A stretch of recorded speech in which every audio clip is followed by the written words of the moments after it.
મહેશ્વરા ગુરુદેવો મહેશ્વરા.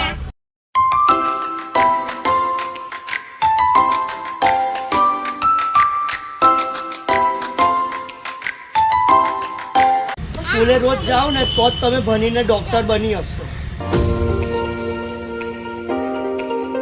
तो hey guys welcome to my channel में आपका छोटा सा नन्हा सा प्यारा सा बच्चा सी बोय तो આવી ગયા છે આજે નવો વ્લોગ લઈને. અને ગાइस હમણાં 2-3 દિવસથી તો છે ને ભાઈ વ્લોગ જો 11:30 વાગે જ ચાલુ થાય છે. એક્ઝેક્ટ 11:30 વાગે વ્લોગ ચાલુ થાય છે કેમ કે કાલે બી 11:30 વાગે થયેલો ને હે ને ગાइस. હા કાલે બી 11:30 વાગે થયેલો, આજે 11:30 વાગે. કેમ કે ભાઈ હમણાં પેલું થોડુંક વેકેશન જેવું ચાલે છે ને ઘરમાં, એટલે મારે કોલેજમાં રજા છે એટલે તો છે ને 11:30 વાગે 10 વાગે ઉઠું, 11 વાગે ઉઠું, એવી રીતના ઉઠું ને શાંતિથી નાહી ધોઈને પછી બ્લોગ ચાલુ કરું છું. હમણાં તો એવું થાય છે, પ્રોગ્રામ એવો થાય છે આપણું. તો આજે આપણે ખાવામાં બન્યું છે ફેવરેટ શાક ફુલેવર કહેવાય એને, મજા આવે. મને છે ને આ સોસિયો પીવાનું બહુ જ મન થયું છે ગાઈસ, પણ નાકમાંથી એક બીજી સોસિયો નીકળે છે ને એટલે પછી પીવાતી નથી. બાકી પપ્પાએ તો કાલે ઉદઘાટન કરી નાખ્યું સોસિયોનું, મમ્મીની ભાઈ એક દવા જેવી વાસ આવે. તો તમને એ સોસિયો ગમે છે કે નથી ગમતી મને કોમેન્ટમાં જરીક જણાવજો. મને તો બહુ ગમે છે, એકવાર પીધી પછી આપણે ફેન થઈ ગયા એને સોસિયોના. પણ નાકમાંથી સોસિયો નીકળે એટલે આપણાથી હમણાં પેલી સોસિયો નહીં પીવાય. તો હવે આજે દાંતની ટ્રીટમેન્ટ તો નથી, કાલે ટ્રીટમેન્ટ છે દાંતની શનિવારે. તો હવે કાલે શનિવારે છે તો જઈશું અમે દાંતની ટ્રીટમેન્ટ. એક દિવસ છોડીને એક દિવસે ટ્રીટમેન્ટ કરાવવાની હોય છે. 5 દિવસની ટ્રીટમેન્ટ છે. બહુ જ પૈસા ઘૂસી ગયા છે અંદર દાંતની ટ્રીટમેન્ટમાં. હું તમને ઓલ ઓવર પ્રાઇસ તમને છે ને પછી કહીશ દાંત થઈ જાય પછી. તો ગાઈઝ હવે છે ને 2 વાગ્યા છે હમણાં, તો હોવાનો ટાઈમ થઈ ગયો છે. પણ હવે હું હોઈશ નહીં કેમ કે પિક્ચર જોવું છે મારે. કયું પિક્ચર હતું ભૂલી ગયો. હા સેમ બહાદુર, જે પિક્ચર જોવું છે એનું નામ જ ભૂલી ગયો, સેમ બહાદુર. તો હવે એ જોવા બેસીશ. મસ્ત આમાં લગાવે ને એચડીમાં, એટલે જોવાની જ કંઈ મજા અલગ આવે. તો પેલા છે ને આ બધું આપણું લઈ લઈએ એટલે છે ને ઓશીકું આ ઓઢી ગાદલા વળતા મસ્ત પિક્ચર જોઈશું. એમાં ઉપરથી પાછું શું છે કે દેશભક્તિનું છે આખું પિક્ચર, તો જોવાની મજા જ આવે. મને મિલિટરીના પિક્ચર મને બહુ જ ગમે જોવાના. અને એના કરતાં મોટી પ્રોબ્લેમ શું છે ખબર, કે બપોરે ઊંઘું ને તો ભાઈ સાંજના ઊંઘ નથી આવતી. તો રાતના ને સાંજના ભાઈ એક જ છે મમ્મી. સાંજ એટલે હું ભાઈ સાંજ એટલે સાંજ ને રાત એટલે રાતના ઊંઘ નથી આવતી ભાઈ આપણને. એટલે છે ને હમણાં બહુ હોઈશ નહીં મેં. પછી આજે જીમ જવું જ પડશે કેમ કે કેટલા દિવસથી જીમ નહીં ગયો, 2 થી 3 દિવસ જીમ નહીં ગયો. એટલે આજે હું જઈશ જીમ. તો હમણાં પિક્ચર પતાવી આપણું. તો ગાઈઝ હવે હમણાં છે ને અમે બધા લોકોને ભણાવવા આવ્યા છે, જે જરૂરતમંદ છોકરા હોય છે ને એ લોકોને ભણાવવા આવ્યા છે અમે. તો જો અમારો આ છે ને સંઘવી જય છે, એની બી એક યુટ્યુબ ચેનલ છે. તો એ પણ એક યુટ્યુબ ચેનલ ચલાવે છે અને આવું એક ફાઉન્ડેશન ચલાવે છે સંઘવી ફાઉન્ડેશન કરીને. તો મેં કીધું ચાલો મેં પણ એક તમારો હિસ્સો બનું. ગુરુદેવો મહેશ્વરા ગુરુ સાક્ષાત પરબ્રહ્મ ગુરુ સાક્ષાત પરબ્રહ્મ. ચાલો વેરી ગુડ, બધા લઈ જાઓ. આવડે છે? ચાલો કક્કાની એકડો આજે આપણે એકડા કરશું. તો કંઈક આવું અમારું સેટઅપ છે ગાઈઝ, જોઈ શકો છો તમે. આવું કંઈક અમે સેટઅપ ગોઠવીએ છીએ. હું પહેલી વાર આવ્યો છું એની સાથે. મને એને સજેસ્ટ કર્યું કે તું પણ આવ, તને બહુ જ મજા આવશે. અને મને આવું બહુ જ ગમે છે આવું કરવાની, લોકોની મદદ કરવાની, લોકોને ભણાવવાનું. પણ એકચ્યુઅલીમાં આપણે ટાઈમનો અભાવ અને આપણે કંઈક એવો સપોર્ટ જોઈએ પણ લોકોને આપણે કરી શકીએ. તો અને બહુ જ એક મસ્ત કામ ચાલુ કર્યું છે. તો એની સાથે હું એક જોડાયો છું પહેલી વાર. તો જોઈએ, બહુ જ મજા આવશે. મને પણ બહુ જ ખુશી થાય છે. કેવી મજા આવે તમને? આજે આપણે શું ભણશું? એકડા. હવે તમારામાંથી કોણ મને 1 થી 100 લગી કહેશે એકડા?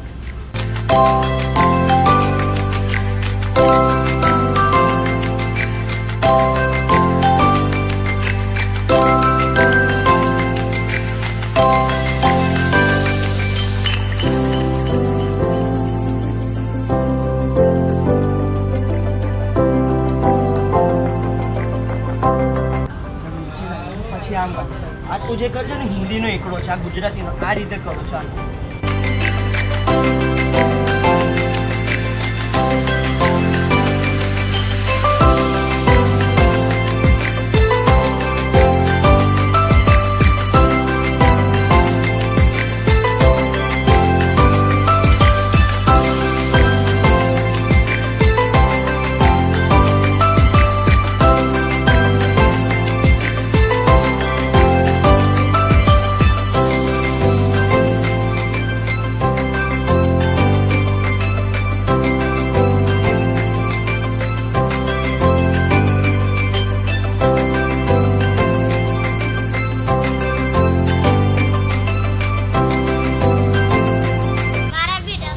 તારે બધા ડોક્ટર બનવું છે, પછી ડોક્ટર બનવા માટે તો ભણવું પડશે ને.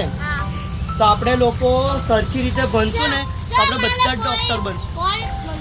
જો પોલીસ બનવું, ડોક્ટર બનવું, વકીલ બનવું, બધું સ્કૂલે રોજ જાઓ ને તો જ તમે ભણીને ડોક્ટર બની શકશો.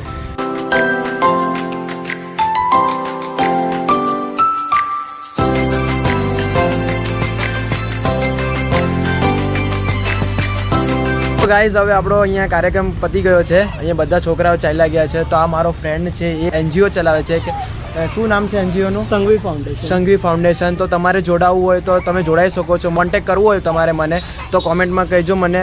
કેવું ચાલે તારું ફાઉન્ડેશન? કઈ રીતના જોઈન કરવું પડે? આમાં કેવું છે કે અત્યારે મેં જે ફાઉન્ડેશન ચાલુ છે એમાં કંઈ ફંડ કે નથી લેતો. હા. જેને પણ જોઈન થવો હોય આવીને જોઈન થઈ શકે અને પોતાની તરફથી જે પણ નાની મોટી સેવા છે એ આપી શકે છે. અત્યારે અમે એવરી સન્ડે ભણાવવાનું સ્ટાર્ટ કર્યું છે ને વીકલી 1-2 દિવસ નીકાળી ને છોકરાઓને અહીંયા ભણાવવા આવે છે. તો તમને જોડાય તો તમે પણ અમારી સાથે જોડાઈ શકો છો, અહીંયા એને છોકરાઓને ભણાવી શકો છો. અને મારે મેન એ કહેવાનું છે મતલબ કે આપણી જે બર્થડે ને હોય છે ત્યારે આપણે આપણા ફ્રેન્ડ સાથે તો સેલિબ્રેટ કરતા જ હોય છે. તો એ જ આપણે અમાઉન્ટ તો થોડું કાઢી ને એના છોકરા હારે સેલિબ્રેટ કરશું કે એમને આપણે એક નાનું વડાપાવ આપશું ને તો લોકોના મોઢે એક અલગ જ ખુશી હશે. એ રીતે આપણે આપણી રીતે જે પણ અક્ષર જ્ઞાન છે એ પણ આપી શકીએ અને આપણાથી થકી જે પણ નાની મોટી મદદ થાય એ આપણે જાતે આવીને આપીએ કે આપણા હાથથી આપે તો એક મજા અલગ જ છે. તો તમે પણ જોડાઓ અને થેન્ક યુ શિવમભાઈ કે આજે પણ આવ્યા ને મને જોડાયા અને એમનું પણ આપણે એક્સપિરિયન્સ લેજો કે કેવું રહ્યું છે. બહુ જ મજા આવી ગાઈસ, બહુ જ. કેમ કે મને ઈચ્છા બહુ જ હતી આવી કંઈક કરવાની, લોકોને મદદ કરવા મને બહુ જ ઇન્ટરેસ્ટ છે. તો મને આજે એનો કોલ આવ્યો કે આપણે આવી રીતના કરીએ. મેં કહું તરત હા પાડી. જે મારા પ્રોગ્રામ હતા એ બધા કેન્સલ કરીને મેં તરત આવ્યો. કેમ કે બહુ જ મજા આવે ગાઈસ, લોકોના મોઢા પર ખુશી લાવીને કંઈક અલગ જ મજા છે નહીં? બહુ જ મજા આવે. તો ગાઈસ હવે ઘરે આવી ગયા છે. બહુ જ મજા આવી ગઈ, બહુ જ ખુશી મળી મને. કેમ કે આવું મને કામ કરવું જ બહુ ગમે છે. લોકોના મોઢા પર ખુશી આવે ને આપણા કારણે તો બહુ જ મજા આવે મને. તો હવે આજે છે ને મમ્મી મારી માટે એટલા બધા સંતરા લાવ્યા છે, જો થેલી ભરીને સંતરા. કેમ કે છે ને મમ્મીનું કેવું એવું છે કે સિઝન વાઇઝ ફ્રૂટ ખાઈ લેવાનું. લગ્નના ગીત લગ્નના દિવસે જ ગવાય, એટલે સિઝન આવે ને ત્યારે જ ફ્રૂટ ખાઈ લેવાના. પછી તમે કેરી શિયાળામાં ખાઓ તો પછી નહીં પોસાય. એટલે છે ને એકદમ ખાઈ લેવાનું ભરપૂર. પૌષ્ટિક છે ફ્રૂટ આપણી માટે, ચાલે. અહીંયા મમ્મીએ તો જો સંતરું ખાઈ બી લીધું. ખાઈ નથી લીધું, જ્યુસ કાઢ્યું છે એનું. इतना बड़ा झूठ मम्मी. देखो पप्पा के लिए जूस निकाला है. અરે ગુજરાતી આવો, ગુજરાતી હવે આપણે. ગાઈઝ અહીંયા પપ્પા માટે જ્યુસ બનાવ્યું છે, છોકરા માટે નથી બનાવ્યું. છોકરો સંતરા ખાશે. જોયું? આ વસ્તુ છે અમારે તા. પપ્પા માટે જ્યુસ ને છોકરા માટે સંતરા. પણ સંતરા વધારે છે, જ્યુસ ઓછું છે તો ચાલશે મને. એ મને સંતરાનું જ્યુસ નહીં ભાવતું ગાઈઝ. એટલું મોસંબીનું ભાવે, સંતરાનું કેવું લાગે? ચાખીશું એકવાર મમ્મી. ચાખો એકવાર મમ્મી. હા મમ્મી ચાખી એકવાર. ના ભાઈ ના, એકવાર ચાખવા દે. પપ્પા માટે બનાવ્યું છે. એકવાર એમ છે ચુસ્કી જ માં, એક ચુસ્કીમાં બધું પતી જાય એવું લાગે છે. આટલું જ છે. તો આજે શું બને છે મમ્મી આપણા ત્યાં? મસૂરની આમટી. હા પહેલા મસૂર. મરાઠી હા પેલી મસૂર. મસૂર બતાવો. હા બતાવો કેવા કાળા કાળા મસૂર છે. આવા મસૂર આને કહેવાય. મરાઠીની વાનગી છે મમ્મી. હા ઓકે. આપણે પેલું એક દિવસ એવો બ્લોગ કરીએ તો હવે આપણે નાખશું ધનિયા જીરું પેલું રેસીપી વાળો. જોઈએ કેવો બને છે, ટ્રાય કરીશું એકવાર. તો અહીંયા પેસ્ટ બની છે. અહીંયા મસૂરની આમટી, રોટલી ને ભાત. મને બહુ ભાવ. હે ખાંદાનું સલાડ. પણ મને બહુ મસૂરની આમટી ભાવતી નથી. એમ ભાવે નહીં ભાવે, 50% એવું છે. હું એમ કહું ને કે મને ભાવે નહીં એટલે છે ને એમ તળિયું લાવી દઉં. હે ને મમ્મી? તળિયું એટલે બધું પતાવી નાખું એમ. ભાવે નહીં એમ બહુ જબરી રસોઈ બનાવે ભાઈ મમ્મી. કોઈ દર આવજો ઘરે, પણ કઈ લઈને આવજો હાથે. ફ્રૂટ બૂટ ખાવા આવો ને ઘરે તો. ગાઈઝ અહીંયા હવે બર્થડે ચાલુ થાય છે અમારી, અને અમારી ની આની ગુજરાતી બ્લોગ. હા ગુજરાતી ચાલે, હમણાં ગુજરાતી ચાલે છે. ચાલો ફલિયા હે ફલિયા એટલે ફલિયા તો ફલિયા બોલે. ફલિયા ને birthday to you, happy birthday to you, happy birthday